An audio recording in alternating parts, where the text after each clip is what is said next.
5 रसोई का ससुराल। एक थाली की चट्टी बट्टी हो रखी है ये दोनों देवरानी जिठानी, एक दूसरे में ही घुसी रहती है। कितना मना किया था मैंने प्रिया को कि आलू की सब्जी मत बनाना, 2 दिन से लगातार वही बन रहा है, तो आज ये नेहा आलू की सब्जी बनाकर ले आई।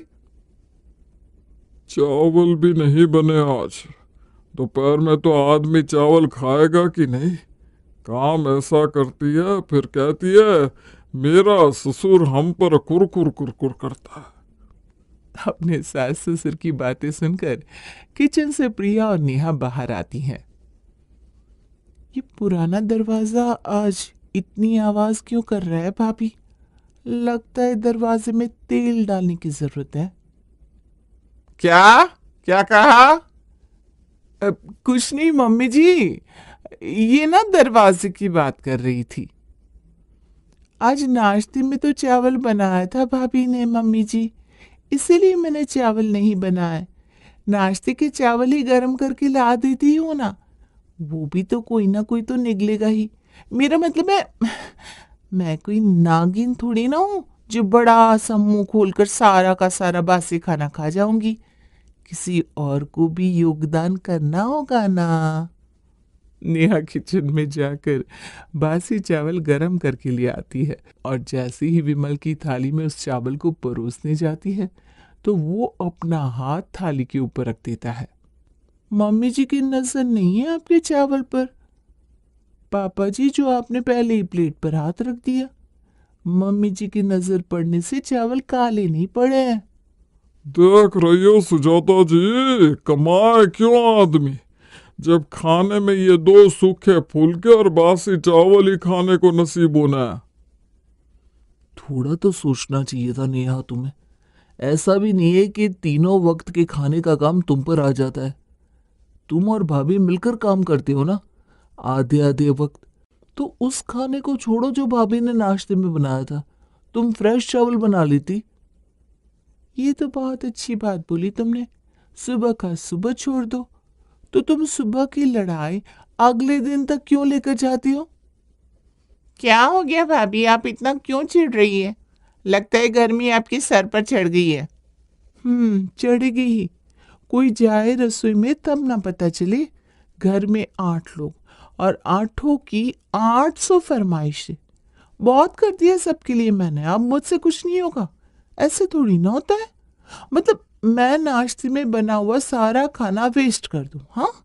और नाश्ते में स्पेशली भाभी ने चावल पापा जी के लिए ही बनवाए थे, और मम्मी जी को तो रोटियां चाहिए ही चाहिए, इसीलिए मैंने अभी रोटियां बना ली। छोटी बहू को क्यों डांट रहा है नितिन? बड़ी तो प्रिया है, प्रिया को समझदारी रखनी चाहिए थी।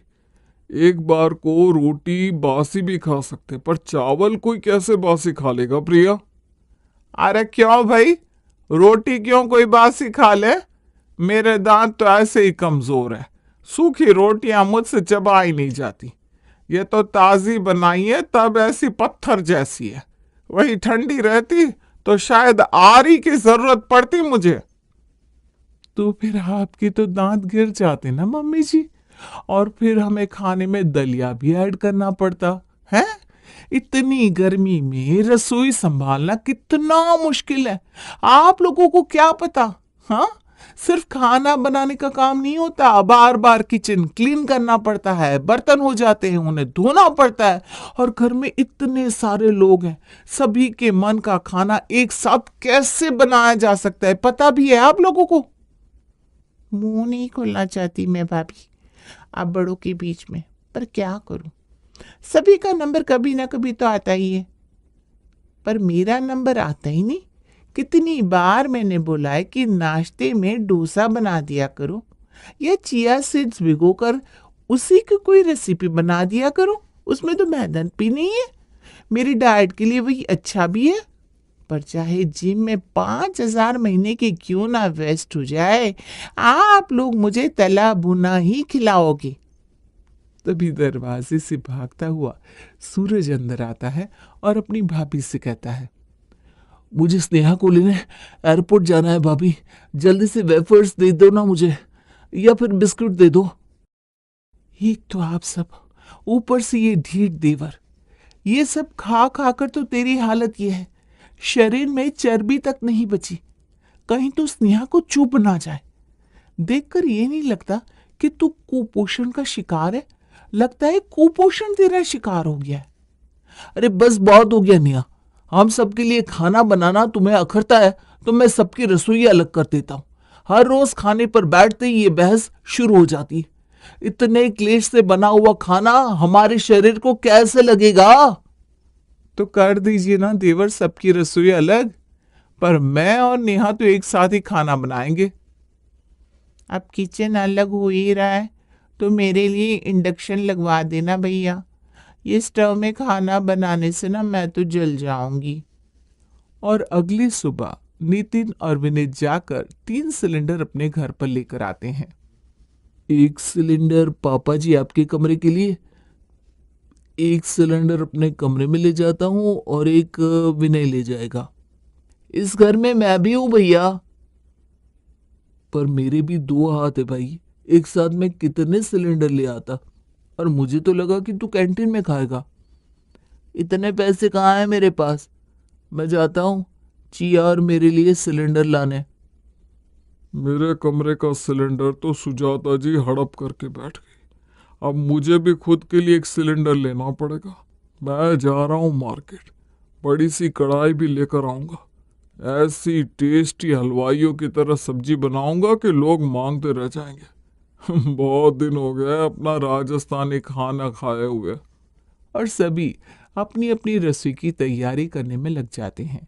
उसी रात किसी के कमरे से कुकर की सीटी की आवाज आ रही थी तो किसी के कमरे से खाना जलने का धुआं।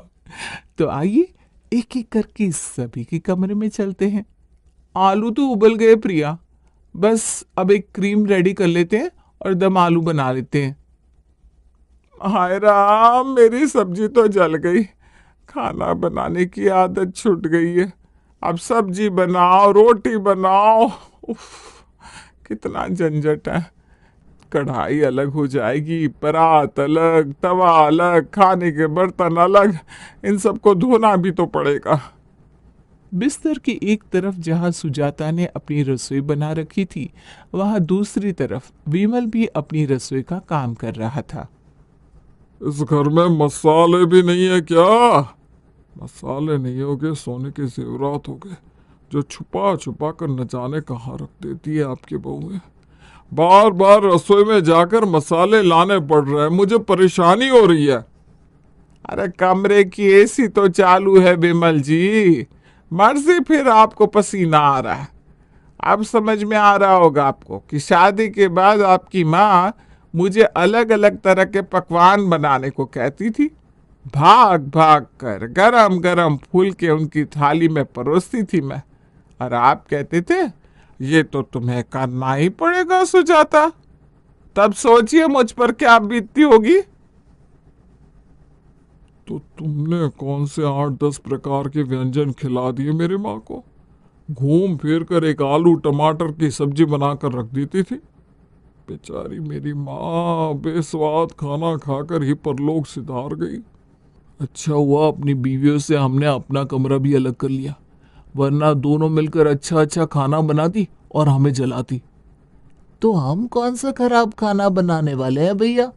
मेरे तो चावल पक गए हैं, आप क्या बना रहे हैं? मैंने तो भाई अभी सोचा नहीं है, तब से आटा ही गूंदने की कोशिश कर रहा हूँ। बस ये आटा लग जाए फिर रोटी बना दूंगा। सब्जी सोच रहा हूँ मार्केट से मंगवा लूँ। ऑफिस का भी बहुत काम बाकी है। ये खाना ही बनाते बनाते 12 बज गए। अरे अब तो ऑफिस का काम भी नहीं हो पाएगा।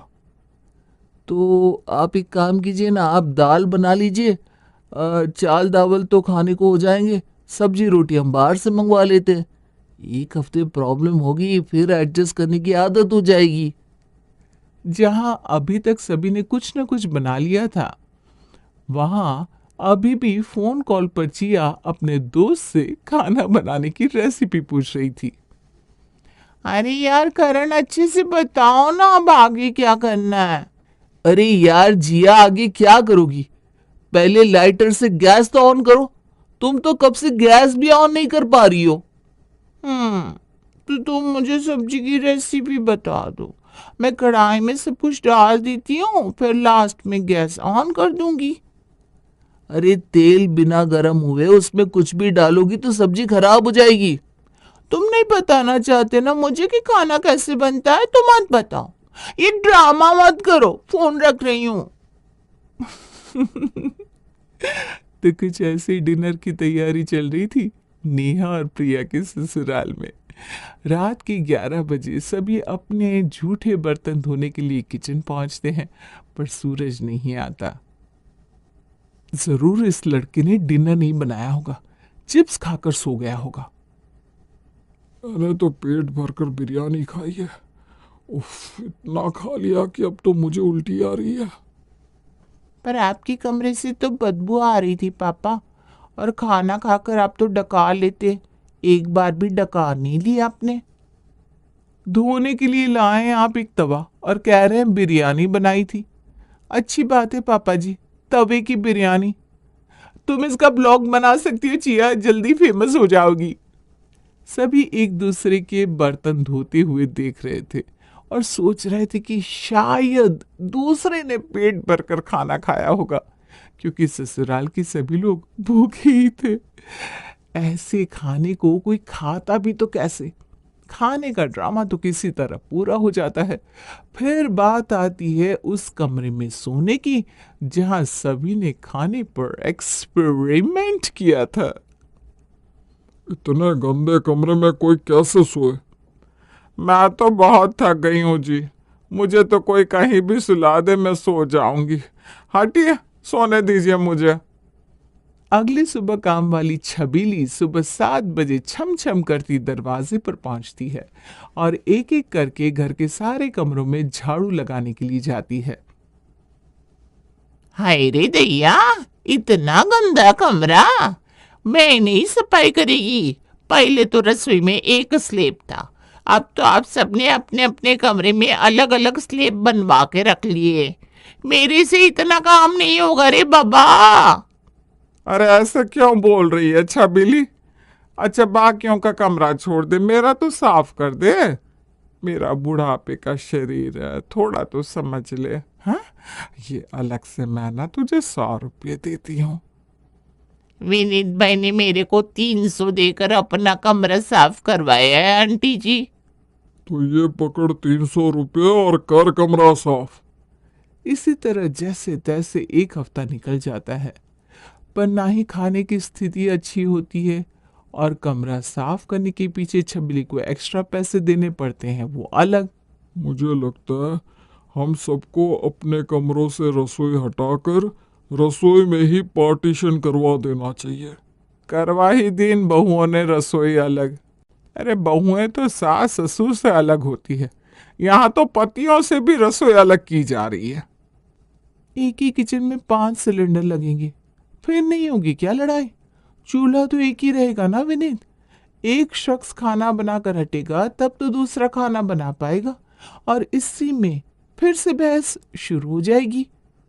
ये बात तो सही है भैया, पहली बार बिहार की इस टेप में से अच्छी आवाज आई है, और जैसे इस घर में सब मेरे अगेंस्ट रहते, मुझे तो लगता है मेरा नाश्ता बनाने का नंबर तो दोपहर में ही आएगा। और इस बार मेरे हिस्से में इंडक्शन होना चाहिए, स्टोव नहीं। उस सब का इंतजाम कर लिया है हमने। मैं मिस्त्री को लेकर आया हूँ। किचन के स्लेब में 5 पार्टीशन होंगे, हर पार्टीशन का एक अलग स्टोव, एक अलग सिलेंडर। फिर किसी को किसी से मतलब नहीं रखना पड़ेगा, अपना बनाओ और अपना खाओ। मैं तो वही खा लूँगा सुजाता जी जो आप मुझे बना कर देंगी। मुझसे अब खुद खाना नहीं बन पाएगा।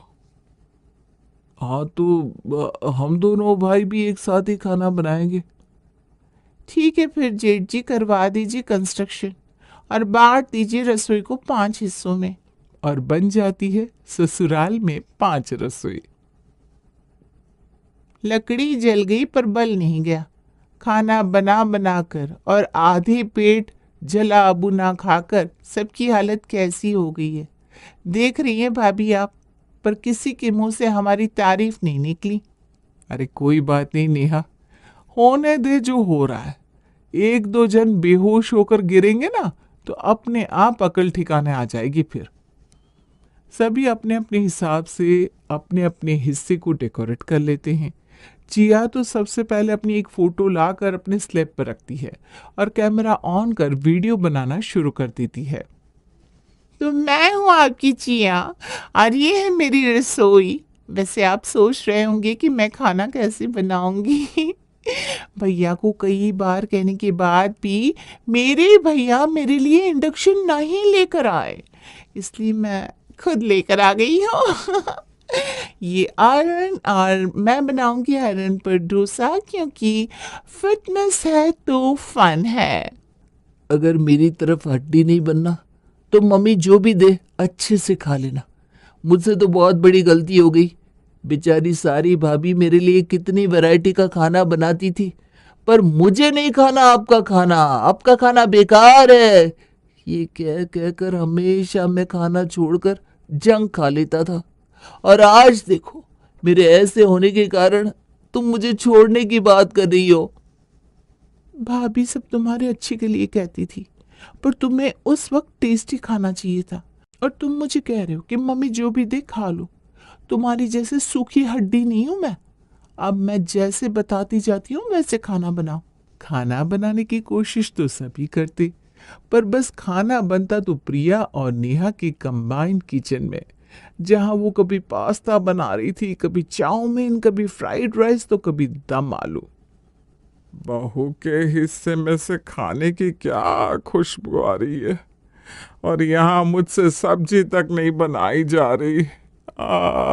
मेरे घुटनों में दर्द हो रहा है, दही रोटी खा लेती हूँ। सुजाता विमल के पास दही रोटी लेकर पहुंचती है। अब मुझसे ना चावल मत मांगिएगा, मुझसे तो भाई सब्जी भी नहीं बनाई जा रही। या रोटियां बेल बेल कर कढ़ाई में दर्द आ गया है, सो अलग। नहीं नहीं सुजाता जी, मुझे खाना बनाना नहीं पड़ा, बना बनाया खाना मिल गया, वही बहुत है।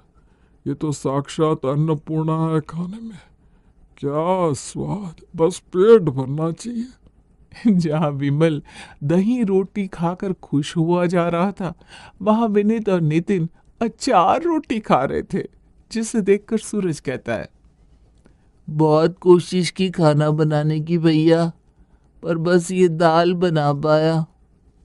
कोई बात नहीं छोटे, तू भी हमारे साथ खा ले, पर तू खा पाएगा ये अचार रोटी? क्यों नहीं खा पाऊंगा भैया, पिछले 2 दिन से तो मैं चाय रोटी ही खा रहा था। जिन लोगों की फरमाइशें खत्म नहीं होती थी, मुझे नाश्ते में चावल चाहिए, मैं तो रोटी खाऊंगा, कम से कम नाश्ते में 4 सब्जी तो होनी चाहिए, ये कहने वाले सभी के सभी लाइन पर आ चुके थे, क्योंकि अब खाना उन्हें खुद बनाना पड़ रहा था। और एक रात प्रिया और नेहा के सोने के बाद होती है ससुराल में एक बैठक। जब हमारी भाभियां घर पर है मम्मी, तो हम क्यों करें इतनी मेहनत। आयरन पर बना हुआ डोसा खा खा कर मेरा मुंह सड़ गया है और उंगलियां जल गई है, सो अलग। मैं तो कल ही बोल दूंगी भाभी को कि आप लोग मुझे जो बना कर दे दो मैं खा लूंगी, उसके बदले मैं उनके कपड़े भी प्रेस कर दूंगी। आयरनिंग तो आ ही गई है मुझे इतने दिनों में।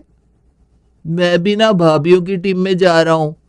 स्नेहा ने मुझे 1 महीना दिया है वेट वापस से गेन करने के लिए।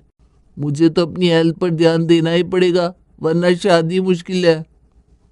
चावल खाने की आदत तो मेरी छूट ही चुकी है। 3 वक्त चावल ना सही, दोपहर में तो चावल बनाती है मेरी बहू, दोपहर में खा लूंगा चावल। 3 वक्त खाने की चीज थोड़ी ना है चावल, हाँ, वो तो मैंने ही आदत बिगाड़ ली थी। अच्छा है 1 वक्त चावल खाऊंगा तो मोटा भी नहीं होऊंगा। और तुम दोनों का क्या सोचना है? पिछले 20 दिन से बिना टिफिन के जाता हूँ ऑफिस मम्मी। मुझे पता है दोपहर में भूखा रहना क्या होता है। मैं भी प्रिया से माफी मांग लूंगा। मैं तो अभी जाकर नेहा के हिस्से में बना हुआ चाउमीन खा लेता हूँ। अब सभी दूसरी टीम में जा रहे हैं तो फिर मैं क्यों अपना खाना खुद बनाऊं भाई। रात का वक्त है, अभी ही सारे पार्टीशन हटा दे बेटा। सुबह से सब कुछ पहले की तरह लगना चाहिए। ये हुई ना बात मम्मी। और सभी मिलकर ससुराल की 5 रसोई को हटाकर फिर से एक रसोई बना देते हैं। अगली सुबह नेहा और प्रिया जैसे अपने कमरे से बाहर आती हैं। चाय बनाकर डाइनिंग टेबल पर रख दिए भाभी, आप दोनों पहले चाय पी लीजिए। और हल्का फुल्का नाश्ता यानी कि सैंडविच मेरी तरफ से। नाश्ते में ज्यादा कुछ बनाने की जरूरत नहीं है बहू। हर टाइम रोटी बनाकर क्यों प्रेशर लेना है। या तो तू पोहे बना ले या उपमा, सब खा लेंगे, है कि नहीं बच्चों। हाँ मम्मी, क्यों नहीं, खाना तो खाना है, बस हम दोनों को टिफिन मिल जाए। रात की बासी रोटी भी होगी ना तो उसके साथ अचार दे देना, चलेगा प्रिया। सब समझ गए ना। कोई जरूरत नहीं है हमारे लिए चाय नाश्ता बनाने की, और इतने बुरे भी नहीं है हम कि अपने पतियों को अचार रोटी खिला दे। खाना सबको प्रॉपर ही मिलेगा, बस थोड़ा कॉपरेट करने की आदत डाल लीजिए, और कुछ नहीं। तो फिर चावल चढ़ा दे बहू। क्या? अरे मैं तो मजाक कर रहा था।